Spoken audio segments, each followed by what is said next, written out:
નમસ્કાર મિત્રો, વેધર ઇન્ફોર્મેશનમાં આપનું સ્વાગત છે અને હું છું પરેશ। ખાસ કરીને આજના વિડીયો આપણે સપ્ટેમ્બર 2026ના વરસાદ વિશેની વાત કરવાની છે। આમ જોવા જઈએ તો આપણે જૂન, જુલાઈ અને ઓગસ્ટ સુધીના વિડીયો છે એ મૂકી દીધેલા છે, પણ વાર્ષિક કાર્યક્રમમાં લાંબા ગાળાના અનુમાન મુજબ જે સપ્ટેમ્બર મહિનાનું જે અમારું અનુમાન છે એ પણ સારા વરસાદોના સંકેત આપી રહ્યું છે। સપ્ટેમ્બરની અંદર પણ ટોટલ 3 વરસાદ થાય તેવી શક્યતાઓ હાલ અમને દેખાઈ રહી છે। જે સપ્ટેમ્બરમાં 3 વરસાદની શક્યતાઓ છે, જેમાં આમ તો અમે જે વિડીયોમાં ઓગસ્ટના વિડીયોમાં બતાવેલું છે એમ કે ઓગસ્ટમાં જે એન્ડમાં વરસાદ ચાલુ થશે એ કન્ટિન્યુ સપ્ટેમ્બરની 1લી તારીખથી પણ ચાલુ હશે। એટલે સપ્ટેમ્બરની અંદર 1 સપ્ટેમ્બરથી લઈને 6 સપ્ટેમ્બર સુધીનો જે સમયગાળો હશે એ સમયગાળા દરમિયાન સાર્વત્રિક લગભગ ગુજરાતના તમામ જિલ્લાઓની અંદર એ વરસાદનો લાભ મળે તેવી શક્યતાઓ છે। અને જે સપ્ટેમ્બરના શરૂઆતના દિવસોનો જે વરસાદ હશે એ પણ સામાન્ય અને વરસાદ નહીં હોય, ભારે વરસાદ હશે। અનેક જગ્યાએ અતિવૃષ્ટિ ટાઈપના માહોલો હોય એ પ્રકારનો વરસાદ હશે। એટલે એકંદરે કહી શકાય કે ભારેથી અતિ ભારે વરસાદની પણ 1 થી 6 સપ્ટેમ્બર દરમિયાન આપણે શક્યતાઓ રહેલી છે। એટલે પહેલો રાઉન્ડ એ આવી જશે, એ પછી થોડો ગેપ મળશે। બીજો રાઉન્ડ હશે એ 13 સપ્ટેમ્બરથી લઈ અને 17 સપ્ટેમ્બર વચ્ચે હશે।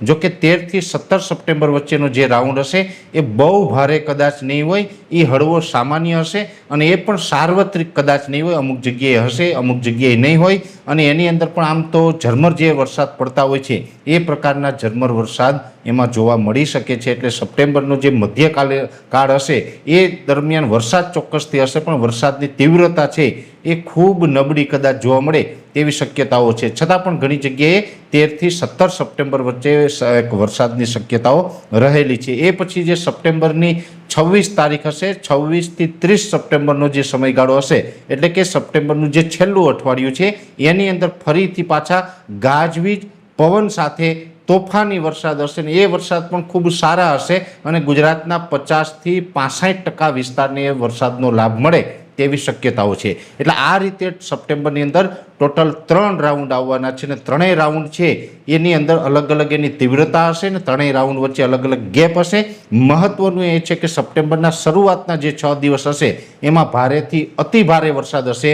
સપ્ટેમ્બરને મધ્યએ છૂટાછવાયા અને સામાન્ય વરસાદ હશે, પણ એ પછી 26 થી 30 સપ્ટેમ્બરનું સેશન છે એની અંદર ગુજરાતના 50 થી 65% વિસ્તાર એવા હશે કે જેમાં સારા વરસાદ થાય, ગાજવીજ અને તોફાની વરસાદ થાય અને અનેક જગ્યાએ જે પાણીની વ્યવસ્થા ન થઈ હોય તો એવા વિસ્તારોને પણ પાણીનું વ્યવસ્થા કરી દઈએ, અથવા તો આપણે શિયાળુ પાક કે ઉનાળુ પાક કરી શકાય આવો માહોલ ઊભો કરી દઈએ ને એ પ્રકારના પાણીની વ્યવસ્થા થાય તેવી શક્યતાઓ છે। એટલે એકંદરે જોવા જઈએ તો જૂન, જુલાઈ અને ઓગસ્ટ, અને હવે આપણે આ વાત કરી સપ્ટેમ્બર માસની, ખાસ કરીને જોવા જઈએ તો ઓગસ્ટ પણ ખૂબ સારો રહેવાનો છે અને સપ્ટેમ્બર છે પણ એકંદરે મારી દ્રષ્ટિએ જો આ 3 રાઉન્ડ આવી જાય છે તો આપણા માટે કોઈ ચિંતાનું કારણ નથી। વર્ષ છે ટકાટક ગણી શકાય, ટનાટન ગણી શકાય આ પ્રકારનું વર્ષ છે એ આપણું પાકી જાય। એટલે સપ્ટેમ્બર એકંદરે સારો રહેવાનો છે। જોકે આપણે આ જે આગાહી છે એ વાર્ષિક કાર્યક્રમના અનુસંધાને છે અને આ એક લાંબા ગાળાની આગાહી છે। લાંબા ગાળાની આગાહી હોય એટલે એમાં થોડું ઘણું પ્લસ માઇનસ થતું હોય। ઘણી વખત એવું પણ બને કે જે આપણે તારીખ આપીએ એમાં એક દિવસ એટલે કે 24 કે 36 કલાક આગળ પાછળ થઈ શકે અને વરસાદની તીવ્રતામાં સામાન્ય ફેરફાર થઈ શકે, બહુ મોટા ફેરફાર ન થતા હોય છે। જે આપણે દર વર્ષે કાર્યક્રમ મૂકીએ છીએ એ જ મુજબનો આ વર્ષનો પણ આ કાર્યક્રમ છે। દર વર્ષે પણ માઇનોર કહી શકાય કે 8-10% વેરિએશન આવતું હોય, એ જ પ્રકારે 8-10% વેરિએશન આવશે। કોઈ મોટું વેરિએશન આવે તેવી શક્યતાઓ હાલ દેખાતી નથી। એટલે આ પ્રકારનું વર્ષ રહેવાનું છે ને ખાસ કરીને સપ્ટેમ્બર મહિનો છે એ ખૂબ અગત્યનો હોય। આગોતરી માંડવી વાવેલી હોય, ઓરવીને વાવેલું હોય ત્યારે એનું હાર્વેસ્ટિંગ પણ થતું હોય ને એના માટે પણ આ સમયગાળો છે એ ખૂબ અગત્યનો હોય। ઘણા બધા મિત્રોને વરસાદની જરૂર પણ હોય, ઘણાને વહેલું વાવેતર હોય તો એને હાર્વેસ્ટિંગ ચાલતું હોય, પાથરા પડેલા હોય તો એના માટે ક્યાંક નુકસાની પણ સાબિત થઈ શકતી હોય। પણ સપ્ટેમ્બરમાં આ પ્રકારનો વરસાદ થવાનો છે એ અત્યારે અમારું લાંબા ગાળાના પ્રિડિક્શન મુજબ અનુમાન છે। એટલે સપ્ટેમ્બર છે એ ખૂબ સારો રહેવાનો છે વરસાદની દ્રષ્ટિએ, જેની દરેક ખેડૂત ભાઈએ નોંધ લેવાની છે।